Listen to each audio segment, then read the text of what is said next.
Hello friends, അകലെ latest review. Prathapavarma അനന്തംപിള്ളയോട് പറയുക, തൻ്റെ മകളുടെ കല്യാണത്തിന് ഞാൻ വരും, ആ കുട്ടിയെയും വരനെയും ഞാൻ അനുഗ്രഹിക്കും, എന്നിട്ട് ആ കല്യാണ സദ്യ ഞാൻ ഉണ്ണുകയും ചെയ്യും. ഇനി അതല്ലെങ്കിൽ ഞാൻ പറഞ്ഞതിൻ്റെ പൊരുൾ അനന്തൻ എന്താണെന്ന് മനസ്സിലായി കാണുമല്ലോ.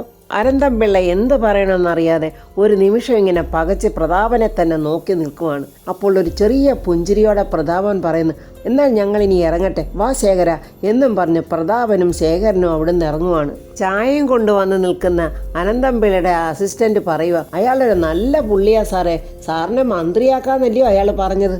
ദേഷ്യം കൊണ്ട് വിറച്ചോണ്ട് അനന്തംപിള്ള അയാളോട് പറയുക, ഇടം മരം മണ്ട, അവൻ പറഞ്ഞിട്ട് പോയതിൻ്റെ പൊരുൾ എന്തെങ്കിലും നിനക്ക് മനസ്സിലായോ? അവൻ്റെ മകളുടെ കുറുകെ ഞാൻ ചെന്നാൽ പിന്നെ എൻ്റെ മകൾ പിന്നെ ഉണ്ടാകില്ല, അവളെ അങ്ങ് തീർത്ത് കളയുമെന്ന് അവൻ പറഞ്ഞത്. അവൻ്റെ ഒരു വാണിംഗ് എന്നും പറഞ്ഞ് ദേഷ്യത്തോടെ അനന്തംപിള്ള കയ്യിലിരുന്ന വാക്കിംഗ് സ്റ്റിക്ക് ഇങ്ങനെ വലിച്ചെറിയുവാണ്. ഈ സമയം അംബികയും വേതാളം മകനായ ദീപക്കും കൂടെ മുകളിൽ നിന്ന് ഇങ്ങോട്ട് ഇറങ്ങി വരിക. ദീപക്ക് പറയുക, രാവിലെ വല്യമ്മാവനെയും ആ കൈമണിയായ കുഞ്ഞമ്മാവനെയും കണ്ടില്ലല്ലോ, ഇനി ആരെങ്കിലും രണ്ടിനെയും തല്ലിക്കൊന്നോമേ. ആര് കൊല്ലാനാടാ? ആ രണ്ടെണ്ണവും പ്രതാപൻ്റെ റൂമിൽ കാണും. ഇപ്പോഴാണെങ്കിൽ ഏതു നേരവും പ്രതാപനോട് രഹസ്യം പറച്ചിലല്ലേ ശേഖരൻ്റെ ജോലി. ഏതു നേരം ഒട്ടു കിടക്കുക രമണനും മദനനും പോലെ. വിവരദോഷിയായ മകൻ ദീപക്ക് ചോദിക്കുക, ആരാമ്മ ഈ രമണനും മദനും? നിങ്ങളുടെ കുടുംബത്തിൽപ്പെട്ട വല്ലരുമാണോ? ഇടം മരം മണ്ട, അത് രണ്ടുവേ ആട്ടിടയന്മാരാ. ചങ്ങമ്പുഴയുടെ രമണൻ എന്ന കണ്ഠകാവ്യത്തിലുള്ളതാ. ആഹാ, അത് കൊള്ളാമല്ലോ. പണ്ട് എൻ്റെ അമ്മ കവിതയൊക്കെ വായിക്കുമായിരുന്നല്ലേ? ഓ, അന്നത് പഠിക്കാനുണ്ടായിരുന്നതാടാ. എൻ്റെ കഷ്ടകാലത്തിന് ഞാനതങ്ങ് വായിച്ചു പോയി. എനിക്കാണെങ്കിൽ പുസ്തകം കൈകൊണ്ട് തൊടുന്നതേ അറപ്പാ. എൻ്റെ അമ്മേ, അത് പാരമ്പര്യമായിട്ട് കിട്ടിയതായിരിക്കും. എനിക്കും അങ്ങനെ തന്നെയാ. പുസ്തകം കാണുമ്പോൾ ഒരുമാതിരി മേലാകെ തരിക്കും, ഒരുമാതിരി അലർജി പോലെ. അത് അംബികയ്ക്ക് അങ്ങോട്ട് പിടിച്ച ലക്ഷണമില്ല. അപ്പോൾ യാമിനി ഫോണിൽ നോക്കിക്കൊണ്ട് അവിടെ നിൽക്കുന്ന കണ്ടിട്ട് അംബിക പറയാം, ഓ ദാണ്ട് ഊർമിള വരുന്നുണ്ട്. ഊർമിളയോ? അതാരാമ്മേ? എൻ്റെ ദൈവമേ, ഈ പോഴന് രാമായണം പോലും അറിയില്ലല്ലോ. എടാ, ഊർമിള എന്ന് വെച്ചാലേ ലക്ഷ്മണൻ്റെ ഭാര്യയാ. ഇപ്പോഴാണെങ്കിൽ രാമലക്ഷ്മണന്മാരെ പോലെയാണല്ലോ നിന്റെ വല്യമ്മാവനും ചെറിയമ്മാവനും നടക്കുന്നത്. അതുകൊണ്ട് ഞാനൊന്ന് ഉദാഹരിച്ചതാടാ. യാമിനിക്ക് മനസ്സിലായി തള്ളയും മോനും കൂടെ എന്തോ അവളെക്കുറിച്ചാണ് പറയുന്നതെന്ന്. യാമിനി ഇങ്ങനെ ദേഷ്യത്തോടെ നോക്കിയിട്ട് മനസ്സിൽ പറയാ, ആ തള്ളയും മോനും എന്നെക്കുറിച്ച് എന്തോ പറയുക. രാവിലെ വെറുതെ നിങ്ങളോട് വഴക്കിനൊന്നും പോകണ്ട, വെറുതെ ഇന്നത്തെ ഒരു ദിവസം പോകും. ഇവിടെ പോസിറ്റീവായ ഒരു മനസ്സോടുകൂടി നിൽക്കാനേ പറ്റില്ല, നെഗറ്റീവായിട്ടുള്ളവരല്ലേ ചുറ്റും നിൽക്കുന്നത്. അതുകൊണ്ട് രണ്ടിനെയും മൈൻഡ് ചെയ്യണ്ട എന്ന് വിചാരിച്ചുകൊണ്ട് യാമിനി ഇങ്ങനെ പോകുമ്പോൾ പെട്ടെന്ന് അംബിക, യാമിനി, പ്രതാപൻ ഓഫീസിൽ പോയോ? ഇല്ല, രാവിലെ പ്രതാപേട്ടനും ശേഖരേട്ടനും കൂടെ കാറിൽ കയറി എവിടെയോ പോകുന്ന കണ്ടു. അത് അംബികയ്ക്ക് മനസ്സിൽ വല്ലാതെ അങ്ങോട്ട് കൊണ്ട്, ആഹാ, പ്രതാപൻ ഇപ്പം പല കാര്യങ്ങളിലും എന്നെ ഒഴിവാക്കുവാണല്ലോ, ശേഖരനുമായിട്ടാണല്ലോ ഇപ്പം അവൻ്റെ കൂട്ട്.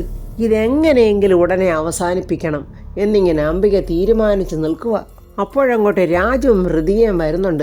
യാമിനി അവരെ കണ്ട് വളരെ സന്തോഷത്തോടെ നിൽക്കുവാണ്. അംബികയ്ക്ക് തീരെ പിടിച്ചൽ. ഓ, എഴുന്നള്ളിയോ രാവിലെ രണ്ടും കൂടെ. യാമിനി, മക്കൾ വാ, നിങ്ങൾക്ക് ബ്രേക്ക്ഫാസ്റ്റ് എടുക്കട്ടെ? വേണ്ട ചെറിയമ്മേ, ഞങ്ങൾ അവിടുന്ന് കഴിച്ചിട്ടാ പോകുന്നത്. രാജു യാമിനിയോട് ചോദിക്കുന്നു, മാഡം വർമ്മസാറ് മുറിക്കകത്തുണ്ടല്ലോ? ഇല്ല രാജു, ശേഖരേട്ടനെയും കുട്ടി എവിടെയോ പുറത്തോട്ട് പോയിരിക്കുക. അപ്പോഴവിടേക്കൊരു കാറ് വരുന്നുണ്ട്. കാറിൽ നിന്നും പ്രതാപനും ശേഖരനും ഇറങ്ങി അങ്ങോട്ട് വരുവാണ്. അങ്ങനെ അവരങ്ങോട്ട് വരുന്ന കണ്ടുകൊണ്ട് അംബിക മോനോട് രഹസ്യത്തിൽ പറയാ, ദാണ്ടടാ വരുന്നുണ്ടടാ പാച്ചുവും ഗോപാലനും. അത് കേട്ട് ദീപക് ഇങ്ങനെ മിഴിച്ചു നിൽക്കുന്ന കണ്ടുകൊണ്ട് അംബിക പെട്ടെന്ന് പറയാം, എടാ ദേവി ചെയ്ത് ഇനി അവരാരാണെന്ന് എന്നോട് ചോദിക്കല്ലേ. പ്രതാപൻ അടുത്തോട്ട് വരുമ്പോൾ അംബിക പെട്ടെന്ന്, മോനെ പ്രതാപ, ഇവനെയും കൂട്ടിയിട്ട് മോനെ എവിടെ പോയതാ? അതെനിക്ക് ഒരാളെ കാണാനുണ്ടായിരുന്നു ചേച്ചി. രാജുവിനെ ഹൃദയ ഒന്ന് മൈൻഡ് പോലും ചെയ്യാതെ പ്രതാപൻ, ശേഖര ഞാൻ ഉടനെ റെഡിയായി വരാം എന്നും പറഞ്ഞ് മുകളിലോട്ട് കയറി പോവുകയാണ്. രാജുവിന് ഹൃദയയ്ക്ക് അത് വല്ലാത്ത സങ്കടമാകുന്നുണ്ട്. രാജു പെട്ടെന്ന് ശേഖരനോട്, ശേഖരൻ സാറേ, എനിക്കൊരു കാര്യം ചോദിക്കാനുണ്ടായിരുന്നു. പെട്ടെന്ന് ശേഖരൻ അതിൽ നിന്ന് ഒഴിഞ്ഞു മാറുന്ന, അയ്യോ രാജു, ഞാനൊരു കാര്യം ഇപ്പോഴാണ് ഓർത്തത്, ഞാൻ ഇപ്പം വരാവേ എന്ന് പറഞ്ഞിട്ട് ശേഖരനും പെട്ടെന്ന് അകത്തോട്ട് കയറി പോവുകയാണ്. എന്താ ഇവിടെ നടക്കുന്നതെന്നൊന്നും മനസ്സിലാകാതെ അംബികയും മോനും ഇങ്ങനെ പരസ്പരം നോക്കുക. യാമിനിക്കും സങ്കടം വരുന്നുണ്ട്. യാമിനി ഹൃദയ നോക്കിയിട്ട് പറയുന്നു, നിങ്ങൾ വാ മക്കളെ. അങ്ങനെ രാജുവും ഹൃദയവും യാമിനിയോടൊപ്പം പോവുകയാണ്. അംബികയ്ക്ക് ഒരു പിടിയും കിട്ടുന്നില്ല. എന്തൊക്കെയോ അടിയൊഴുക്കുകൾ ഇവിടെ നടക്കുന്നുണ്ടല്ലോടാ ദീപക്കെ. അമ്മ ആദ്യം ചെന്നാൽ CIയെ വശത്താക്കാൻ നോക്ക്, അല്ലെങ്കിൽ പണി പാളുവേ.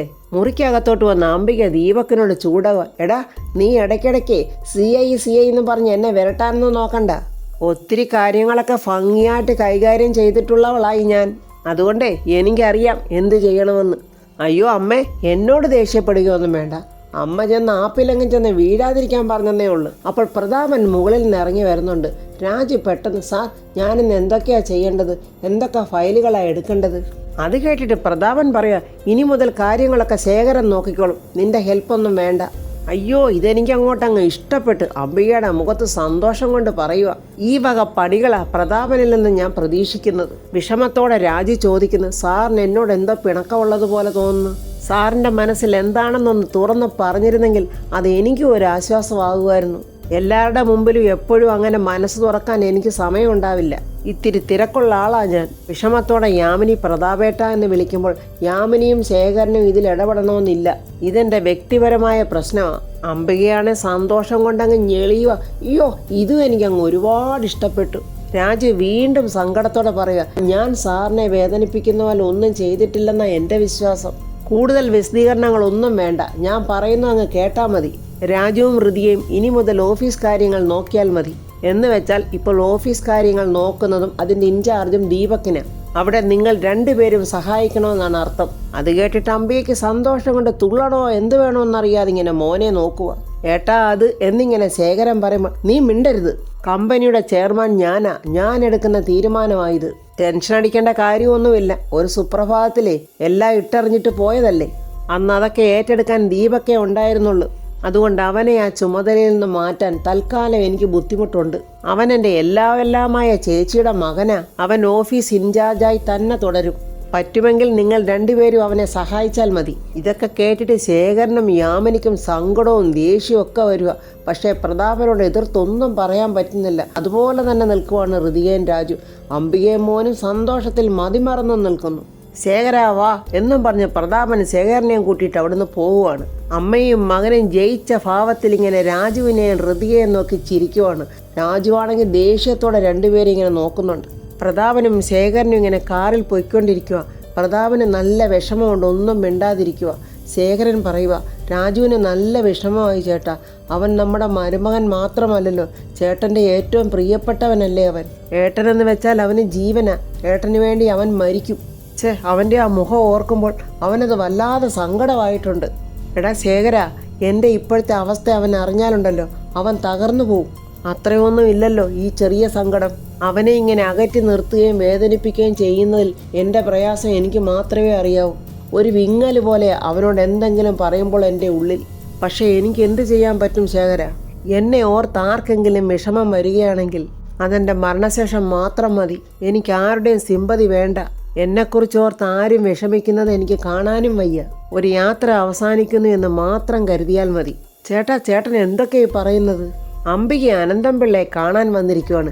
അനന്തംപിള്ള ചോദിക്കുക, നമ്മൾ തമ്മിൽ കണ്ടുമുട്ടുന്നതും സംസാരിക്കുന്നതൊന്നും പ്രതാപന് മനസ്സിലായിട്ടില്ലല്ലോ. ഇതുവരെ അവൻ ഒന്നും പിടികിട്ടിട്ടില്ല. എന്നാൽ അംബികയെ കുറച്ച് നാളത്തെ കൂടി ഇങ്ങനെ തന്നെ അങ്ങ് പോകട്ടെ. ഒരു പിടിയും കൊടുക്കരുത്. പ്രതാപൻ എന്നെ ഒരിക്കലും തെറ്റിദ്ധരിക്കില്ല. അവൻ എന്നെ പൂർണ്ണ വിശ്വാസമാണ്. അതാണല്ലോ അംബികയുടെ പൂർണ്ണ വിജയം. അംബിക അയാളുടെ സ്വന്തം അമ്മയ്ക്ക് പകരമാണെന്നാണ് അയാൾ വിശ്വസിച്ചിരിക്കുന്നത്. ഇന്ന് അയാളെ കണ്ടപ്പോൾ അയാൾ എന്താ പറഞ്ഞെന്ന് വല്ലതും അംബികയ്ക്ക് അറിയാവോ? അയാളുടെ മന്ത്രിസ്ഥാനം എനിക്ക് തരാമെന്ന്. ഞാനത് പറഞ്ഞപ്പോൾ അംബികയുടെ മുഖം എന്താ വാടിയത്? അംബികയ്ക്ക് എന്താ ഒരു ടെൻഷൻ പോലെ? ഒന്നുമില്ല. അങ്ങനല്ലല്ലോ അംബികയുടെ മുഖം കറുത്തല്ലോ. അത് ഞാൻ ശ്രദ്ധിച്ചു. അംബിക പേടിക്കണ്ട. അയാളുടെ മന്ത്രിസ്ഥാനം എനിക്ക് തരാൻ അയാൾ തയ്യാറായാൽ ആ കസേരയിൽ ഞാൻ അംബികയുടെ മകൻ ദീപക്കിനെ ഇരുത്തും. എനിക്ക് തൽക്കാലം ഈ മന്ത്രി പദവിയൊന്നും വേണ്ട. അതെന്നോട് അടുത്ത് നിൽക്കുന്ന എൻ്റെ കൂട്ടുകാർക്ക് ഞാൻ കൊടുത്തു. മോന് മന്ത്രിസ്ഥാനം കിട്ടുമെന്ന് വിചാരിച്ച അംബിക അങ്ങ് ചിരിച്ച് ഉല്ലസിച്ചിട്ട് പറയുക, സന്തോഷം അനന്തംപിള്ളേ.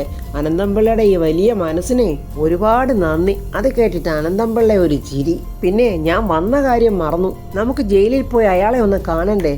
ആരെ അംബികെ? ആ CI അല്ലേ? ഒരു നിമിഷം ഞാനും അതങ്ങ് മറന്നുപോയി അംബികെ. അയാളെ കാണേണ്ടത് അത്യാവശ്യമാണ്. അയാളുടെ മനസ്സൊന്ന് മാറിയാൽ പിന്നെ അംബിക സെൻട്രൽ ജയിലില്ല. അത് കേട്ടൊന്ന് ഞെട്ടി. ആ സമയത്ത് അംബികയുടെ ഫോണിലോട്ടൊരു കോൾ വരുന്നുണ്ട്. 1 മിനിറ്റ് എന്നും പറഞ്ഞ അംബിക ഫോണും കൊണ്ട് പുറത്തോട്ട് പോവുകയാണ്. അപ്പോഴവിടെ നിൽക്കുന്ന അനന്തംപിള്ളയുടെ അസിസ്റ്റന്റ് ചോദിക്കുക, ഈ അംബികയുടെ മകനെ മന്ത്രിയാക്കിയിട്ട് സാറിന് എന്തോ നേട്ടവാ? അത് കേട്ട് അനന്തംപിള്ള വീണ്ടും ചിരിക്കുക. എടോ, നേട്ടമല്ലാതെ കോട്ടം വരുന്ന എന്തെങ്കിലും ഒരു കാര്യം ഈ അനന്തംപിള്ള ചെയ്യുവോടോ? അപ്പോൾ അനന്തപിള്ളയുടെ ഫോണിൽ ഒരു കോൾ വരുന്നു.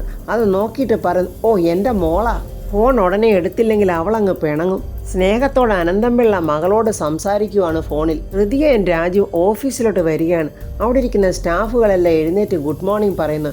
മേഡം ഇനി മുതൽ ഈ ഓഫീസിലോട്ട് വരികയാണോ? കുറച്ച് ദിവസത്തേക്കായിരിക്കും, അച്ഛൻ്റെ ഓർഡർ അല്ലേ. ഹൃതിക അങ്ങനെ പറഞ്ഞപ്പോൾ ഒരു സ്റ്റാഫ് പറയുക, മേഡം ചാർജ് എടുത്താൽ വർക്ക് ചെയ്യാൻ ഞങ്ങൾക്കൊക്കെ ഒരു എനർജി തന്നെയാണ്, ഓഫീസിനൊരു സമാധാനവുമാണ്. ഹൃതിക അപ്പോൾ അവരോട് പറയുന്നു, ഇപ്പോഴും ദീപക് തന്നെയാണ് ഇതിൻ്റെ ഇൻചാർജ്.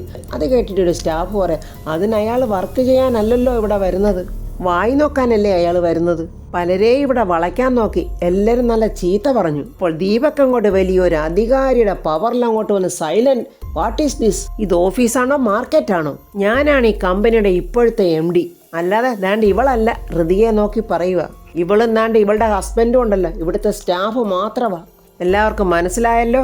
എന്നിട്ട് വലിയ അധികാരത്തിൽ രാജുവിനോടും ഹൃതികയോടും പറയാം, നിങ്ങളിങ്ങോട്ട് വാ എന്നും പറഞ്ഞ് അവരെയും വിളിച്ചുകൊണ്ട് അവൻ പോവുകയാണ് അവൻ്റെ ഓഫീസ് ക്യാമ്പിലോട്ട്. അങ്ങനെ ദീപക് ആ ചെയറിൽ അങ്ങോട്ട് ഞെളിഞ്ഞിരുന്നുകൊണ്ട് പറയുക, ഉറക്കം തൂങ്ങിയിരിക്കാനും മൊബൈൽ നോക്കാനും ഒന്നും അല്ല ഓഫീസിൽ വരുന്നത്, ജോലി ചെയ്യാനാ. ഒരൊറ്റ സെക്കൻഡ് ഈ ഓഫീസിൽ വെറുതെ ഇരിക്കാൻ ഞാൻ സമ്മതിക്കില്ല. കൃത്യമായിട്ട് ഡ്യൂട്ടി ചെയ്യാത്ത എല്ലാത്തിനെയും ഞാൻ സസ്പെൻഡ് ചെയ്യും. മെറ്റിൽഡ എന്നൊരു സ്റ്റാഫിനെ ഞാൻ കഴിഞ്ഞ ദിവസം സസ്പെൻഡ് ചെയ്തു. അവളുടെ സീറ്റിലെ കുറേയേറെ ഫയൽസുകൾ പെൻഡിങ്ങിലുണ്ട്. ആ ഫയൽസ് എല്ലാം വെരിഫൈ ചെയ്ത് ക്ലിയർ ആക്കി എൻ്റെ ക്യാബിനിലോട്ട് കൊണ്ടുവരണം. ഹൃതികയോട് അധികാരത്തോടെ പറയുക അവൻ. ഓക്കെ സാർ എന്നിങ്ങനെ ഹൃതിക ചിരിച്ചോണ്ട് പറയുന്നുണ്ട്. അപ്പോൾ രാജുവും ഹൃതികയും പോകുമ്പോൾ പെട്ടെന്ന് ദീപക്, താൻ അവിടെ നിന്ന്. രാജു ഉടനെ ഹൃതികയോട് പറയാം, ഋതു പൊയ്ക്കോ, താൻ റെസ്റ്റ് എടുക്കാനാണോ ഓഫീസിലോട്ട് വരുന്നത്? ഇത്രയും നേരം സകല ദേഷ്യം ഉള്ളിൽ അടക്കി ഇങ്ങനെ നിൽക്കുമായിരുന്നു രാജു. വേണ്ടേ, മര്യാദയ്ക്ക് സംസാരിച്ചോണം. ദീപക്കിന്റെ നേരെ കൈ ചൂണ്ടുവാണ് രാജു. താനൊന്നും എടാന്നൊക്കെ വിളിക്കുന്നത് അങ്ങ് സ്ട്രീറ്റിൽ. വർമ്മ സാർ എന്നെ ഇങ്ങോട്ട് വിട്ടതേ സാറിനെ സഹായിക്കാനാ. ജോലി എന്താ ചെയ്യേണ്ടതെന്ന് പറഞ്ഞാലേ ഞാനതങ്ങ് കൃത്യമായിട്ട് ചെയ്തോളാം. തന്നെ ദീപക് രാജുവിനോട് പറയുക, നിങ്ങൾ ചെയ്യേണ്ട ഡ്യൂട്ടി കൺസ്ട്രക്ഷൻ സൈറ്റിൽ പോയി വിസിറ്റ് ചെയ്യുക എന്നുള്ളതാണ്. അവിടെ വിസിറ്റ് ചെയ്തിട്ട് എത്രയും പെട്ടെന്ന് എനിക്ക് റിപ്പോർട്ട് തരണം എന്ന് പറഞ്ഞിട്ട് ദീപക് ആ ഒരു ഫയലെടുത്ത് രാജുവിൻ്റെ നെഞ്ചിലോട്ട് ഇങ്ങനെ എറിയുവാണ്. കൺസ്ട്രക്ഷൻ നടക്കുന്ന സ്ഥലത്തിൻ്റെ ഡീറ്റെയിൽസ് ഒക്കെ അതിലുണ്ട്. ഒരർത്ഥം വെച്ചൊരു നോട്ടൻ രാജു നോക്കിയിട്ട് ശരി സാർ എന്നും പറഞ്ഞ് അവിടുന്ന് രാജു പോവുകയാണ്. രാജു അങ്ങനെ പോയി കഴിയുമ്പോൾ ദീപക് അവിടെ നിന്നോട് പറയുക, ഇവനെ ഞാൻ പൊരി വെയിലത്തിട്ട് കരിക്കും, അവളെയും ഞാൻ ഇതിനകത്തിട്ട് പൊരിക്കും. അംബിക അങ്ങനെ CIയെ പോയി കാണുക. CI പറയുക, ഹൃതിക വർമ്മയെ കൊടുക്കാൻ വേണ്ടി അംബിക വർമ്മയാണ് ഈ കൊല നടത്തിയതെന്ന് ഞാൻ കോടതിയിൽ പോയി പറയും. അത് കേട്ടിട്ട് അനന്തപിള്ള പറയും, എടോ താൻ അങ്ങനെ പറഞ്ഞാൽ തനിക്ക് എന്താണോ പ്രയോജനം? അപ്പോൾ തന്നോടൊപ്പം അംബികയെ അകത്തോട്ട് വരില്ലേ? അതിനെന്താ, ഇവരകത്തോട്ട് വരട്ടെ, അയാളെ കൊന്നത് ഏതാണ്ട് ഇവരാ. ആ കൊലപാതക കുറ്റവേ ഹൃതികയുടെ കഴുത്തിൽ വെക്കാൻ മാത്രമേ ഞാൻ ശ്രമിച്ചിട്ടുള്ളൂ. അത് അംബിക വർമ്മ പറഞ്ഞിട്ടാണെന്ന് ഞാൻ കോടതിയിൽ പറയും. അംബികയുടെ ഉള്ളൊന്ന് കാളുന്നുണ്ട്. എടോ താൻ എന്തായാലും കുറ്റക്കാരനായി, പിന്നെ എന്തിനാ എന്നെ കൂടെ താൻ ഉപദ്രവിക്കുന്നത്? ഞാൻ 2 കോടി രൂപ തനിക്ക് തരാമെന്ന് പറഞ്ഞതുകൊണ്ടാണ് താൻ ഇതൊക്കെ ചെയ്തത്, അല്ലാതെ വെറുതെ ഒന്നും അല്ലല്ലോ. ആഹാ, 2 കോടി തരാമെന്ന് പറച്ചിലല്ലാതെ നിങ്ങളൊന്നും തന്നിട്ടില്ലല്ലോ. എടോ അത് ഞാൻ എപ്പോൾ വേണമെങ്കിലും തരാമല്ലോ. താൻ ഒരു കാര്യം ചെയ്യ്, തൻ്റെ അക്കൗണ്ട് നമ്പർ ഇങ്ങോട്ട് താ. ഇനി 2 കോടി കിട്ടിയിട്ട് എനിക്കെന്തിനാ? എൻ്റെ കരിയർ പോയില്ലേ? ഞാൻ നാണം കെട്ടില്ലേ? എൻ്റെ ഭാര്യയും കുഞ്ഞുങ്ങളും വഴിയാധാരമായില്ലേ? അംബിക ദേഷ്യത്തോടെ, എടോ അതൊക്കെ തൻ്റെ ബുദ്ധിമോശവും അറിവില്ലായ്മയും കഴിവുകേടും കൊണ്ടുണ്ടായതല്ലേ, അതിന് ഞാൻ ഉത്തരവാദിയല്ല. എന്നാലേ കൊന്നത് നിങ്ങളല്ലയോ? അംബികയുടെയും CIയുടെയും ഒക്കെ വർത്തമാനം കേട്ടിട്ട് അനന്തപിള്ള പറയാം, നിങ്ങളിങ്ങനെ തർക്കിച്ചിട്ടും വഴക്കിട്ടിട്ടും ഒരു കാര്യവും ഇല്ല. ഇത് ന്യായമായി പരിഹരിക്കാൻ ഞാനൊരു മാർഗം പറയാം. എന്തായാലും താൻ അകത്തായി, തൻ്റെ കരിയറും പോയി. അതിനുള്ള പ്രതിഫലം അംബിക വർമ്മ തരും. താൻ അവരുടെ പേര് പറയാതിരുന്നാൽ മാത്രം മതി. അത് കേട്ടിട്ട് അംബിക പറയുക, അനന്തപിള്ള പറഞ്ഞത് അത് ന്യായമാണ്. തൻ്റെ ഭാര്യയും കുട്ടികളും വഴിയാധാരമാകില്ല, തനിക്കൊരു നഷ്ടവും ഉണ്ടാകില്ല. ആ കാശ് ഞാൻ തരും. അതിന് നിങ്ങളെനിക്ക് എത്ര രൂപ തരും?